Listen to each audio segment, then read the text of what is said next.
Halo semuanya, Assalamualaikum warahmatullahi wabarakatuh. Kembali lagi bersama saya, Fani Fitriani.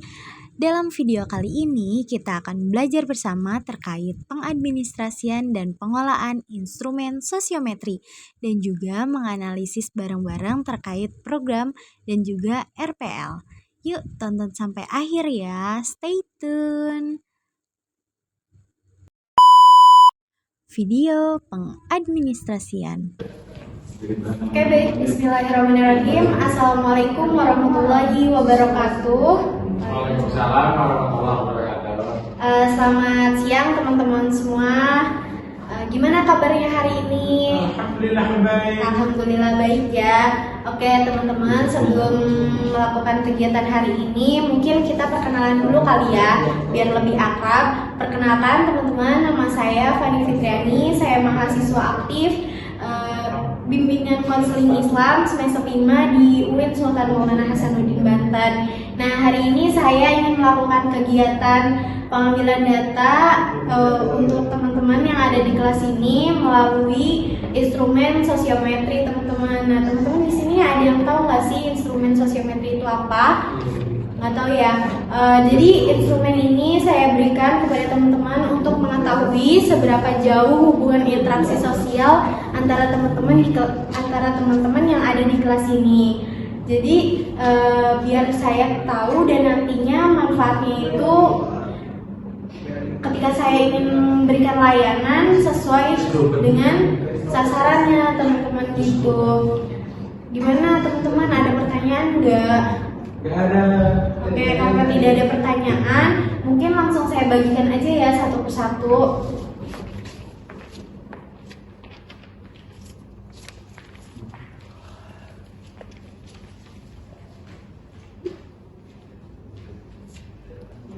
Oke, teman-teman, gimana? Udah kebagian semua? Sudah. Sudah ya. Nah, sebelum teman-teman mengisi isian sosiometri, teman-teman. Nah, di sini saya ingin menjelaskan sedikit terkait pengisian dari angket tersebut, angket sosiometri ini, teman-teman. Nah, di sini ada bagian identitas. Di sini teman-teman bisa langsung diisi nama dan juga kelasnya ya, teman-teman.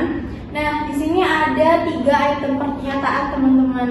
Ya, di situ teman-teman bisa lihat ada 3. Yang pertama itu sebutkan 2 teman yang disenangi teman-teman untuk diajak belajar bersama, dan juga sebutkan 2 orang teman yang teman-teman senangi untuk diajak bermain bersama. Nah, yang ketiganya itu di sini teman-teman bisa tolong sebutkan 1 teman yang menurut teman-teman yang teman-teman nggak sukai gitu. Nanti ditulis aja di situ, sama semuanya tolong dituliskan juga alasannya ya teman-teman, kenapa milih si A, kenapa milih si B gitu. Dijelasin ya di situ alasannya kenapa. Nah, sampai situ teman-teman gimana, ada pertanyaan atau enggak? Cukupnya dapat dimengerti. Oh iya teman-teman, untuk jawaban ini teman-teman nggak perlu khawatir. Jawaban yang teman-teman berikan ini akan saya rahasiakan serahasia-rahasia mungkin. Jadi teman-teman nggak perlu khawatir lagi ya. Nah, oke. Oke, siap. Oke, nggak ada pertanyaan nih? Gak ada kan? Nggak ada. Oke teman-teman, sebelum mengisi mungkin alangkah baiknya teman-teman untuk berdoa terlebih dahulu kali ya, biar lebih afdol gitu. Berdoa mulai. Oke, berdoa selesai. Oke teman-teman, bisa langsung diisi aja ya. Iya ibu. Oke.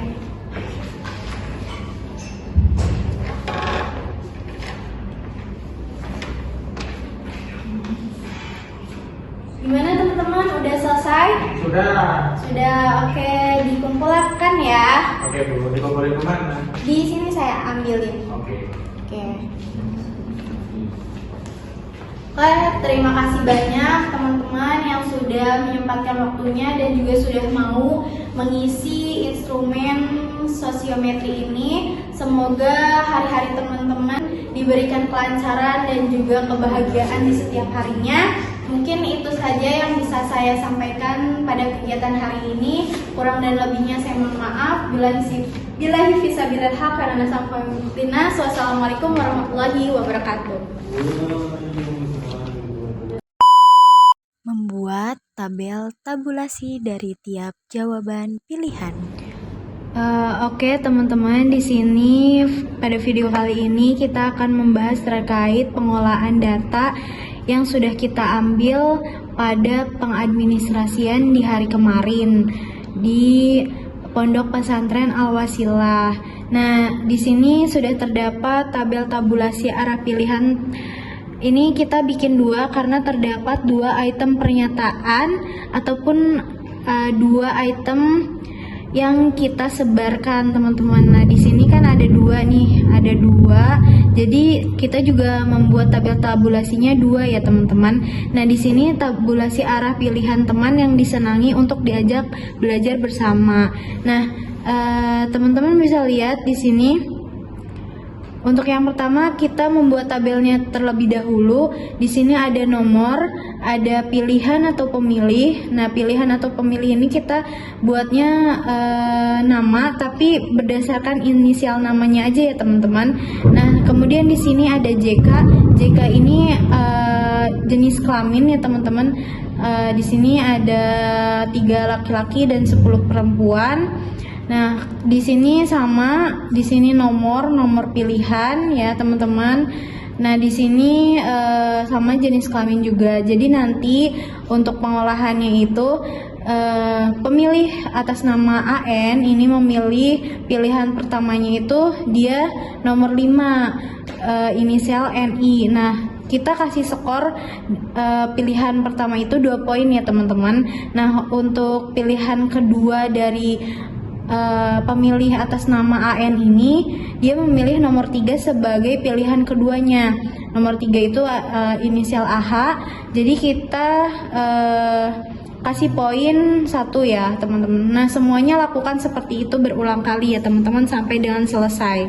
Nah, setelah selesai, teman-teman, di sini kita jumlahin dari data yang sudah kita masukkan tadi menggunakan poin-poin. Pilihan 1 itu kan 2 poin, pilihan kedua itu 1 poin. Nah, di sini pertama pemilih pertama itu dia dipilih sama teman-temannya banyak nih, banyak banget. Dia dipilih sama teman-temannya. Nah, kita jumlah ini kan ada 2, 4, 6, 8, 10 ya, teman-teman, ada 10. Nah, di sini pemilih kedua itu ada 2 orang yang milih, jadi dijumlahin jadi 4. Ini juga ada dijumlahin jadi 8 ya kan, semua sampai dengan selesai ya, teman-teman. Nah, kemudian kita juga jumlah pemilih 1. Nah, pemilih 1 ini dia yang dijadikan sebagai pilihan 1. Nomor 1 ini ada 2 yang memilih dia sebagai pilihan ke-1. Ada 2 orang, jadi kita tulis 2. Nah, seterusnya sampai ke sana, teman-teman. Nah, pilihan keduanya juga sama. Di sini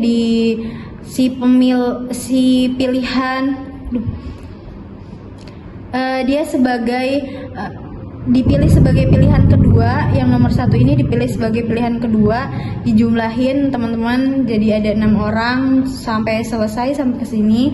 Kemudian diskor semuanya, teman-teman, dijumlahin lagi.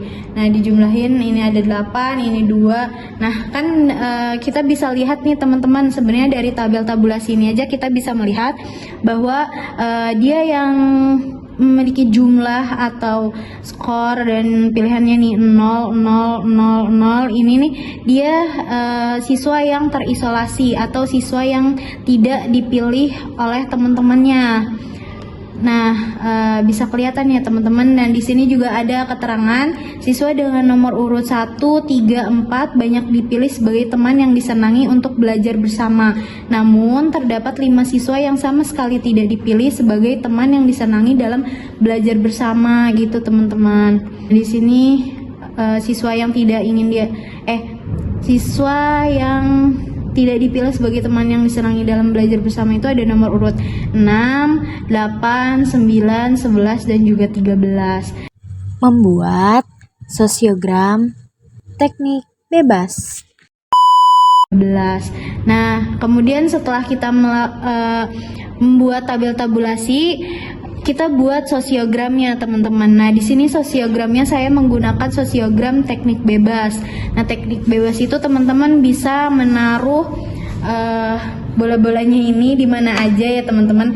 Nah, di sini tuh yang bulat ini menandakan sebagai pemilih perempuan dan yang kotak ini sebagai pemilih laki-laki ya, teman-teman. Nah, kok di sini ada tanda panahnya, ada yang merah, ada yang biru. Nah, untuk yang merah itu menandakan sebagai pilihan kedua, dan untuk yang biru itu sebagai pilihan nomor 1 itu, teman-teman. Nah, jadi kita arahkan aja kayak tadi kan nomor 1 dia pilihan pertamanya itu nomor pilihan pertamanya itu dia nomor 5 nih, kita panahin ke nomor 5. Terus dia pilihan keduanya itu nomor 3. Nah, kita arahkan panahnya ke nomor 3, ditandai dengan warna merah karena dia pilihan kedua. Mungkin itu, teman-teman, pengelolaan sosiogramnya. Jadi di sini kan nih nomor 9 dia di sini nggak ada yang memilih nih, teman-teman. Terus nomor 5 juga sama, dia nggak di nomor 5, nomor 13, nomor 8, nomor 6, nih dia nomor 11, dia itu nggak ada yang milih, teman-teman. Jadi arah panahnya nggak ada yang mengarah pada dia gitu, si pemilih ini gitu. Terus setelah membuat tabel tabulasi, ini yang kedua, ini tabel tabulasi untuk teman yang bisa diajak bermain bersama. Terus ini juga sosiogramnya ada, teman-teman, dibikin juga sama. Program layanan. Terus setelah itu kita membuat rancangan kegiatan program. Nah, di sini saya membuat tabelnya. Pertama-tama nih ya, teman-teman, tabelnya tuh berisi bidang layanan, tujuan layanan, komponen, strategi, materi, metode, media, dan juga evaluasi. Nah, dari data yang sudah saya ambil, yang saya olah tadi, saya menentukan membuat program layanan di bidang layanannya ini sebagai bidang belajar, teman-teman. Nah, tujuan dari program ini itu peserta didik atau konseli mampu meningkatkan minat belajar. Nah, tadi juga kan teman-teman di saat pengambilan data di instrumennya itu saya tuliskan bahwa pilihan 1 dan 2 itu harus diberikan alasan kenapa sih dia memilih dia sebagai pilihan 1 dan kenapa dia memilih si A ini sebagai pilihan kedua. Jadi saya kasih alasannya biar lebih tahu dan lebih detail lagi gitu. Nah, kemudian di sini di bagian komponen layanan, saya menggunakan layanan dasar, strateginya itu bimbingan kelompok, kemudian materinya pemberian motivasi untuk meningkatkan minat belajar, kemudian metodenya menggunakan metode diskusi, media yang diperlukan yaitu laptop, kemudian evaluasinya itu diharapkan siswanya itu dapat meningkatkan minat belajarnya. Nah, di bagian bidang layanan belajar ini, di tujuan layanan meningkatkan minat belajar ini, saya mempunyai 3 komponen nih, teman-teman, sebagai alternatif atau pilihan. Nah, jadi saya bikin 3 nih, ada layanan responsif, ada dasar gitu, teman-teman. Jadi nanti biar bisa dipilih aja. Terus yang keduanya itu di bidang sosial. Nah, di bidang sosial ini saya tujuan layanannya itu untuk bagaimana peserta didik atau konseli mampu meningkatkan keterampilan berkomunikasi, ya, teman-teman. Di sini menggunakan komponen layanan dasar, menggunakan bimbingan klasikal ya, teman-teman. Strategi layanannya bimbingan klasikal, kemudian materinya tentang pemahaman dan identifikasi keterampilan komunikasi, kemudian metodenya diskusi, alat yang diperlukannya itu ada laptop, PowerPoint gitu. Terus evaluasinya siswa dapat mengetahui bagaimana berkomunikasi dengan baik gitu, teman-teman. Nah, setelah kita membuat program layanan, kita membuat RPL. RPL itu rencana pelaksanaan layanan. Nah, dari program tadi itu kita ambil satu ya teman-teman dari bidang belajar, yaitu layanan responsif, layanan dasar bimbingan klasikal ya teman-teman, meningkatkan minat belajar menggunakan bimbingan klasikal ya teman-teman. Jadi Rencana pelaksanaan layanan. kita buat LPL-nya di sini, rencana pelaksanaan layanan bimbingan klasikal semester ganjil tahun pelajaran 2024 di sini. Nah, yang pertama itu kita buat tabelnya dulu teman-teman, seperti biasa, tabel dulu, kemudian di sini beri abjad A B C D. Nah, yang A itu komponen layanan. Nah, komponen layanan itu merupakan layanan dasar ya teman-teman.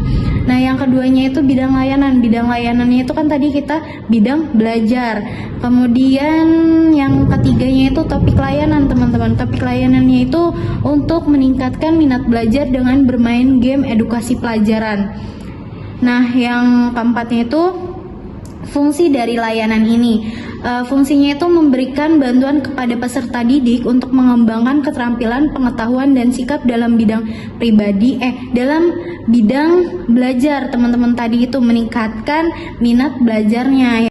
Nah teman-teman, yang kelima itu ada tujuan umum. Tujuan umumnya itu untuk bagaimana teman-teman siswa itu dapat meningkatkan minat belajarnya dengan menggunakan bermain game edukasi teman-teman. Nah kemudian yang F ini tujuan khusus untuk memberikan bantuan kepada siswa yang terisolasi akibat minat belajar yang kurang. Nah tadi itu kan teman-teman yang nggak dipilih itu tadi, salah di antara mereka itu banyak yang minat belajarnya kurang teman-teman. Jadi di sini saya tujuan khususnya itu memberikan bantuan kepada siswa yang terisolasi akibat memiliki minat belajar yang kurang. Jadi dia nggak dipilih sebagai teman yang disenangi dalam belajar bersama gitu, karena minat belajar merekanya kurang gitu. Nah kemudian yang G ini ada sasaran layanan. Sasaran layanannya ini adalah siswa kelas 7A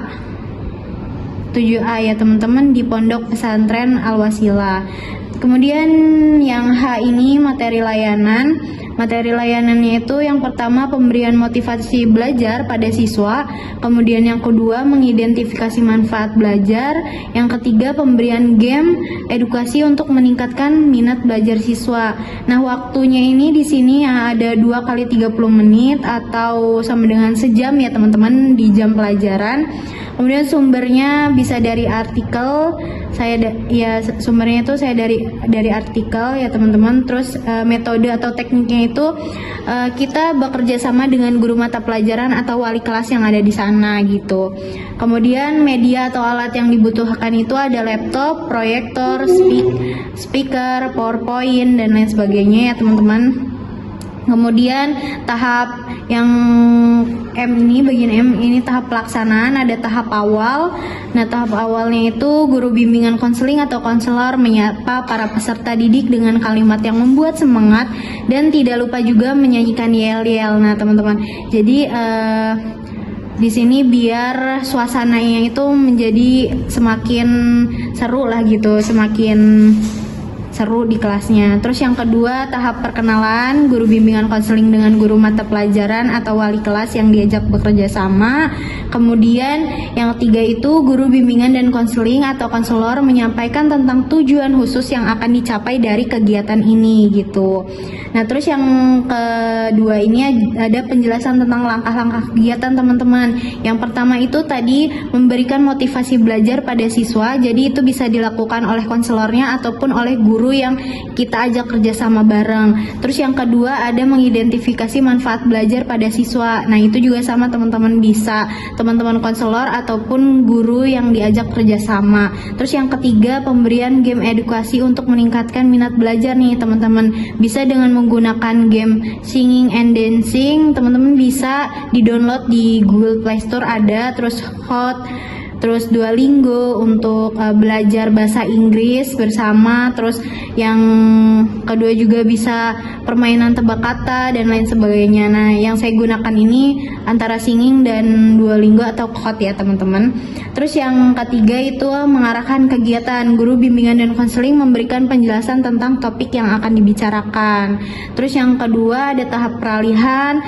Guru bimbingan konseling ini menanyakan bagaimana kesiapan dari teman-teman atau peserta didik dalam mengikuti kegiatan inti nanti gitu. Terus yang kedua di sini ada tahap inti. Tahap inti itu berisi kegiatan peserta didik. Jadi peserta didik itu melakukan berbagai kegiatan sesuai dengan langkah-langkah yang dan tugas yang sudah dijelaskan tadi teman-teman. Jadi bermain game untuk meningkatkan minat belajarnya gitu. Kedua di sini ada tahap inti. Tahap inti itu berisi kegiatan peserta didik. Jadi peserta didik itu melakukan berbagai kegiatan sesuai dengan langkah-langkah yang dan tugas yang sudah dijelaskan tadi teman-teman. Jadi bermain game untuk meningkatkan minat belajarnya gitu. Terus yang kedua ini ada kegiatan guru bimbingan konseling. Guru bimbingan konseling ini memberikan materi yang telah disampaikan gitu. Yang terakhir penutup, guru bimbingan konseling memberikan penguatan kepada peserta didik. Terus yang kedua merencanakan tindak lanjut dari kegiatan yang setelah kita lakukan tadi untuk kedepannya. Terus yang terakhir ada evaluasi, berisi mengevaluasi proses kegiatan yang tadi sudah kita lakukan, juga hasil dari setelah mengikuti kegiatan bimbingan klasikal ini dan juga tindak lanjutnya. Mungkin lampiran yang akan yang ada itu ada materi yang disajikan secara lengkap di lampiran pertama, terus di lampiran kedua ada lembar kerja peserta didik. Mungkin itu saja dari saya teman-teman. Kurang dan lebihnya saya mohon maaf karena kita di sini sama-sama masih belajar. Terima kasih. Wassalamualaikum warahmatullahi wabarakatuh. Terima kasih sudah menonton sampai akhir ya. Semoga videonya bermanfaat dan sampai jumpa di video selanjutnya.